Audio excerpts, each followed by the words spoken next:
Welcome back again to the channel. It's your girl UJTV. So guys, I have this particular video to share with you all. This video I'm about to share is filled with so much emotion, so much joy, so much laughter. The video is about a particular Ghanaian man that left Ghana in the year 1978. Ever since then, he has not stepped his foot in Ghana, and today he decided to visit the motherland Ghana, and he went back to where he was born and bred. Let's watch the video together. Don't forget to like this video and share. I am finally in Ghana. I'm walking at the airport, Kotoka International Airport. The town you see there, that's exactly where I grew up. That's where I was born. Nothing has changed. I left Ghana in 1978.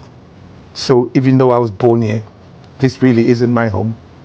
You know, as much as I don't like to say the UK is my home, I've lived here for about 15 years only. So I'm going to be making a few videos, content, just show you exactly where I grew up, how my life was, where I went to school, where I lived, and exactly what I ate. I've visited a couple of restaurants and I'll be posting the videos so you can see my life in Ghana. Nothing has changed. It looks exactly the same as it did 50 years ago when I left. It's really nice to be around here. This is where I used to hustle. This is called St. Martin's Secondary School. I went to school here. I did one term and then I won a scholarship and I went to Kenya. So I did a term here, one term. This used to be a cinema. It was called Mikado Cinema. That used to be. And then that's the church we only used to go to, Presby Church. They built a lot more to it. It wasn't like that. This is where I grew up. This is my hometown. This is the only town I remember in Ghana. I don't remember anywhere else. I left when I was too young. I grew up here. This is where I used to hustle, this town. It's very surreal to actually come back here, and it makes me a bit sad because I know that there's a lot of struggle. Mum went through hell. She couldn't feed us. So we all had to start work. I started working when I was 7 years old. These trees, I used to climb them in the middle of the night. I used to get those like pawpaw and sometimes mangoes, and they'll catch us. You know what I mean? The walls are the same. Nothing has changed. Crazy, isn't it? This is where I came from. I used to sit on this rock every day, practically every day when I was a kid. And this my house. We used to live in the house there. When my mum used to come back from a crash, Mum used to come walking this way. The day I won a scholarship, my mum came walking from here. She knocked on the window, says, they are looking for some people to give some, poor boys who are a bit clever to give them scholarship. I wanted to sign up. So I put my name down.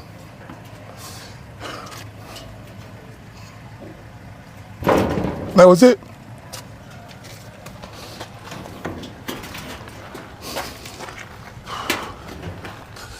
Strange to be back. Lady, right? I was friends with her grandson, and she used to cook and then she gave me some of the leftovers, which was called ebia. And the landlady used to hang out at this window, and every time we sit here and tell each other stories. She hated nothing. It's all the same. Nothing has changed. The color is the same. The windows are the same. See that bed? That was my mom's bed. There's no electricity when we moved in here. So dark. So mom brought electricity in here, and they had all the wiring. The wiring is exactly the same as my mom had it paid for. And that's the window or the bars. You see, it's the same. Nothing has changed. The bed. We see all the rubbish is. That's where we used to all sleep on the floor. Bed bugs. Oh my God, they used to be that big. All the bed bugs used to come through the window. I used to always see Mum lying on the bed, on her back with her hand over her head, and the tears used to stream down. Just trying to hide it from us. Back to sleep. There's also toilets there. There's a hole in the ground when you just see. So nothing has changed. There used to be kitchens. That's what we used to cook there. But my mum used to make us cook up here. So yeah, this is where I came from. And this is my school. This is my school.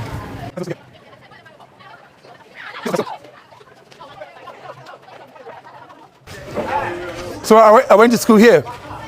This is my school. All of this, my classroom there. Feels really weird being back. We talk about 50 years ago, I said, yeah.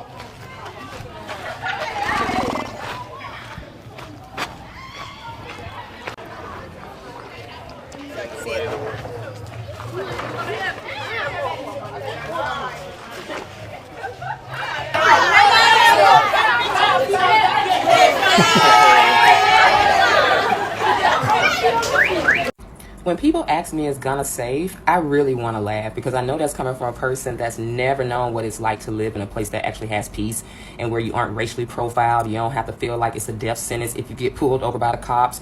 You've got all types of names from Philando Castile, Sandra Bland, Trayvon Martin, like anybody that's just been minding their own black business in America, they've never felt safe. And so for me, knowing that Ghana is the second safest country in Africa, the facts are there. The stats speak for themselves. And I know as someone that's moved here and been here since 2023, I haven't heard gunshots, no crime, no ambulances. It's none of that going on here. This is the most peace I've ever had, and this is the most peaceful environment I've ever lived in. So do your research, but very, very soon, a lot of you are going to have to find another place to live because America ain't it. See you soon. I want to give you a strong warning. You need to cancel any travel you have planned for the US. Don't go there for your own safety. Now let me tell you why. 2 days ago, Donald Trump invoked the Alien Enemies Act. This allows him to, without needing to require evidence and without needing to require due process to be done to the person, to be able to just accuse you of being part of an organization or group that is a danger to the United States, and they're allowed to imprison you, hold you, and take your property and deport you. Oh, I have met God. How can I call you be so sweet? Wow, yeah, true. About to get 17 years on this earth, and this will be the first ever time I'm stepping foot in Ghana. Can you believe it? We had so many bags to pack, weighed all of them, and my dad wants to wrap each and every single one of them just to be safe. Because I'm lastminute.com, I was literally taking out my hair the day before my flight. Takeoff is at 1 p.m, but we had to be up early to get the train down to London, and then from London to Gatwick Airport. And guys, when I tell you, the journey from London King's Cross to London St. Pancras, when you have a lot of bags, is not for the weak. Like, my bags just kept on falling over and nobody was helping me and I was panicking. It was just a lot, but I just thank God we made it, checked our bags in, and then went through security. I think our queue had like the new machines, so we were actually out of security in like 5 minutes. It's basically tradition that every time I go to the airport, I grab some sort of meal deal. So that's exactly what I did from Boots. And then headed to the gate because it's boarding time. Guys, the plane. I have never ever been in such a big plane. Like, it was so nice. There was like 3 rows. There was a screen with all the movies, and then you could see like the map, and the food was actually nice as well. They gave us loads of snacks, and then we finally landed in Ghana. I still can't believe that. There is this joy and sense of belonging you feel whenever you go back to your home country. Just like me as a Nigerian, whenever I go back to Nigeria, I feel at home. Yes, because that is my country. That is where I grew up from. That is my motherland. Same thing happens here in Ghana. Whenever people that are Ghanaians come back home to their motherland, they feel at home, they feel at ease. You know, seeing this video of this man that have been away from Ghana since the year 1978, and he's just coming back to Ghana right now. See, this is emotional and this is a joyous thing, because to him, he has lifted up some burden from him, because coming back to the motherland and going to where, you know, where you grew up from and seeing everything, you know, I saw he cried so hard, you know, he shed a lot of tears, he couldn't control his emotion. And this other young girl said 15 years of her life she has never been to Ghana, and she's finally here. You could hear from her voice how happy she is that she is in Ghana. So that is the feelings everyone usually have whenever they come back to their motherland. Let me know your thoughts in the comment section. Are you a Ghanaian and you have not visited home? This is the right time for you to visit home and come and feel the motherland Ghana.